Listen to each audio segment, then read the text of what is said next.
Welcome to Texas River Runner. Today we will be cooking up some gourmet delicacies for you to enjoy while camping on the side of a river. Mon escargot, s'il vous plaît.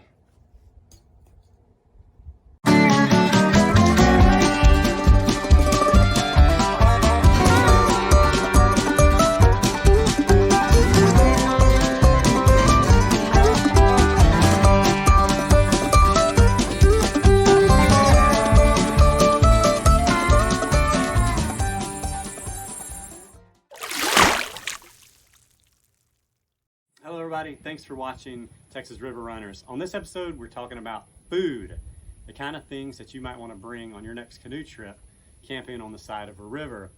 And when I start packing for a canoe trip, the types of foods I want to bring, they vary in how you prepare them. Some things easy, quick, instant things that you might want to prepare that are really, you can just get them cooked and eat really quick. And some things that take a little more time, like potatoes. And each time you go, each spot you camp at might be a little bit different, or the time of day or whatever you're doing. If I'm going to prepare a really nice meal, like with potatoes, I like small little potatoes because they cook faster and easier to cut up. My coffee, I take some of this, just instant Starbucks coffee. It's not terrible. Sometimes I'll take ramen noodles. Some canned goods, I like chili. If you want to make Frito pie, chili works out good. Tuna, if I'm taking tuna, I like to take it in this pouch, not the can. A pouch like this is easy to open, and you can put your mayonnaise and relish and egg in there and make up some tuna fish sandwiches really easy.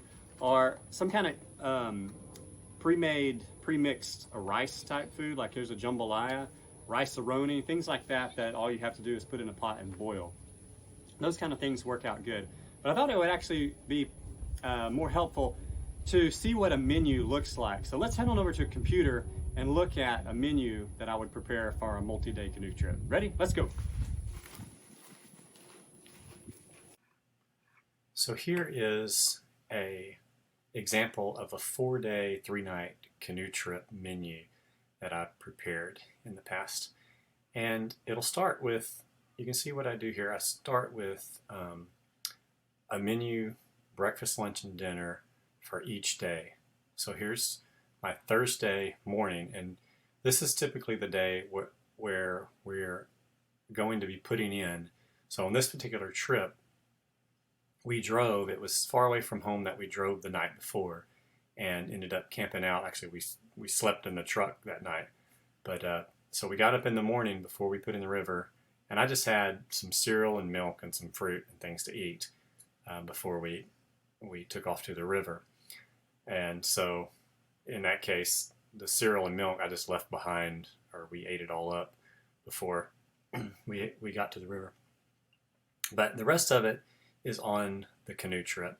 So once we put in that morning, now we canoe for a while till lunchtime. And so what I'll usually do on the first day is I'll take things like sandwiches or hamburgers, anything with bread. I want to eat that up on the first day because bread tends to get ruined if it's packed for very long. So I'll pack things in individual bags, like my meat and lettuce and tomato. I'll have those in Ziploc bags in my ice chest. And Pringles are great because the nice thing about Pringles is when you're done, you have a little trash can you can stuff stuff in. So I like to take Pringles as the chips I might bring along with sandwiches and hamburgers. So that evening for dinner, again, hamburgers with the Pringles, and we probably finished it up by then. So that would be the first day on the river. And then the next day, for breakfast, the first thing for breakfast, first morning on the river, I'll make breakfast tacos. So eggs, bacon, cheese with tortillas and some salsa, and I usually bring like a half gallon of orange juice or a quart of orange juice depending on who's going. This was for 2 people, this particular menu. So that'll be my breakfast, and then we get packed up and we head downriver a ways. And here I had tuna fish for lunch, and what I'll do is before we leave, I'll boil some eggs. And then I just get those packets of tuna, not the cans of tuna, but the packet. and then you can just eat it straight out of the packet. And so I'll just dump in a little bit of mayo and some relish, and the boiled egg, I'll peel it and then just stuff it in there and grind it all up. And then I have pretty tasty tuna fish sandwich. And again, if I have any bread, or I could even put that on a tortilla, I'll have that for lunch. And then in the evening, one of the things I really enjoy is the Tony Chachere's jambalaya.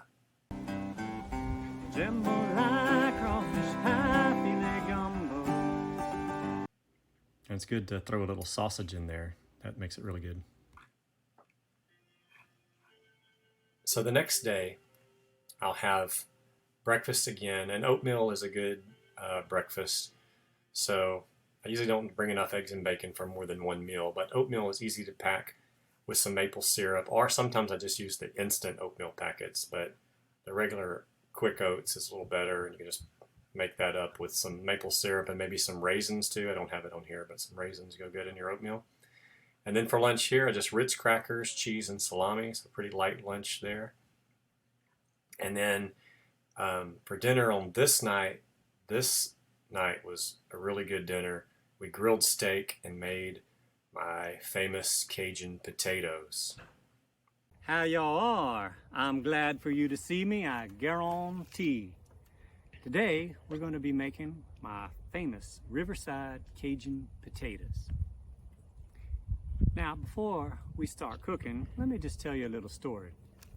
Good friend of mine, Boudreaux, a number of years ago down in South Louisiana, he was down on his luck, and he didn't have much money, didn't have a job, and he was just trying to put food on the table. And it was about that time when the bald eagle, those beautiful bald eagles, had migrated into southeast Texas and western Louisiana. And one day Boudreaux out there, he see that bald eagle, and he said, I'm gonna fry me up some of Grandma's fried chicken with that bald eagle. And so he shot him a bald eagle, and he cooked it up.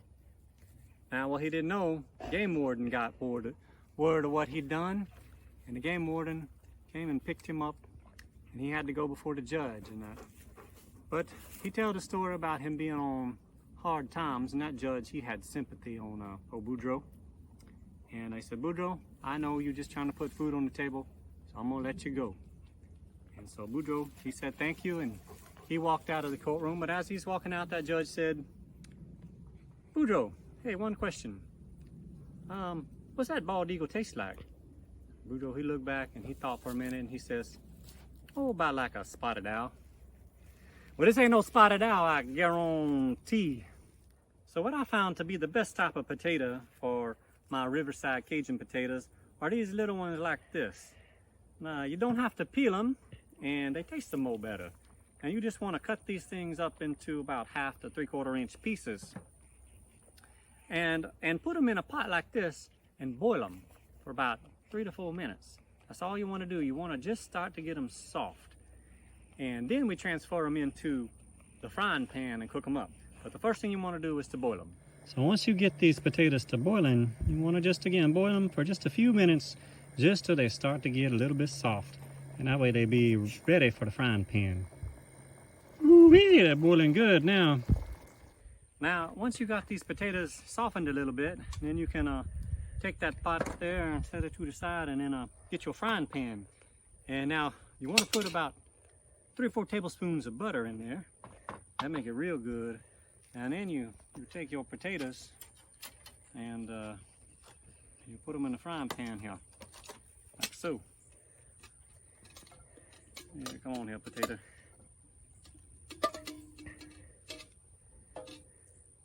Oh, don't you get away from me now, potato. You get back in there. I'm gonna take you and eat you too.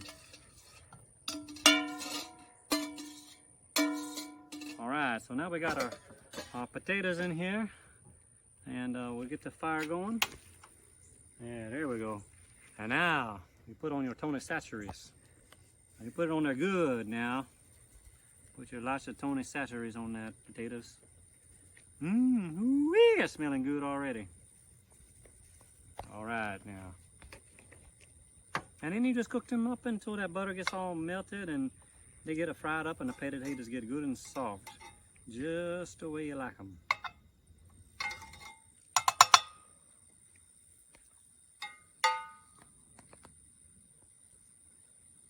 Yeah, well, that's gonna be good.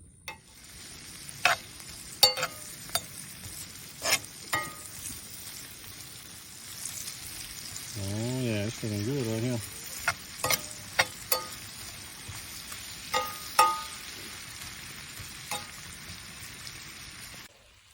Now once you get these potatoes just about ready, then to make it even more better, you get you some bacon. Maybe you cook the bacon and eggs for breakfast and you got a little left over, and you just crumple up that bacon all in those potatoes. Ooh, yeah, that's make it good.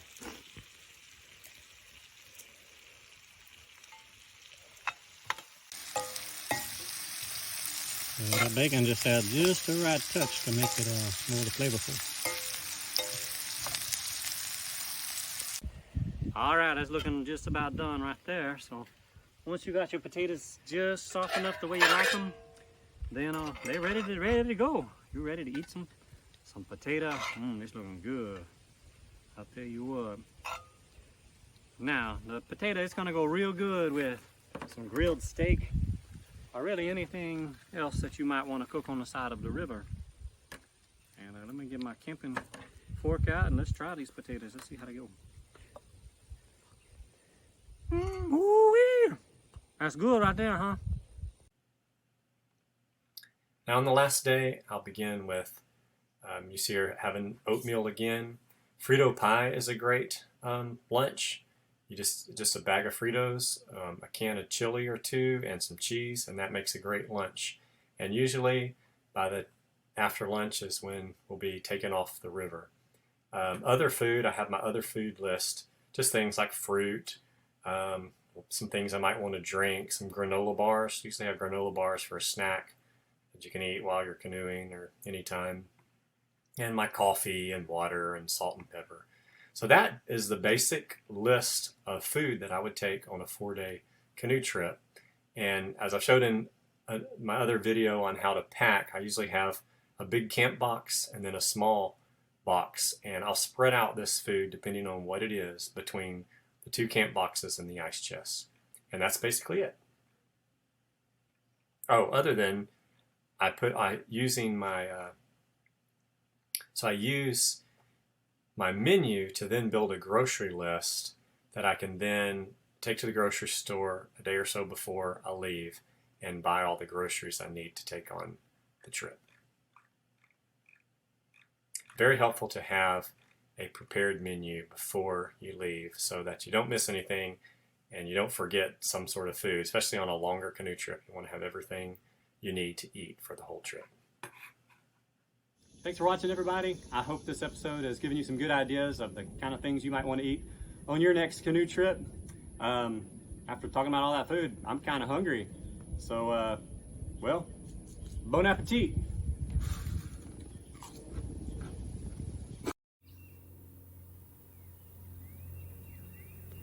Thank you for watching Texas River Runners. If you enjoyed this episode, please subscribe and tell your friends about us. If you have a question, leave a comment, or if you'd like to know more about canoeing any of Texas' great rivers.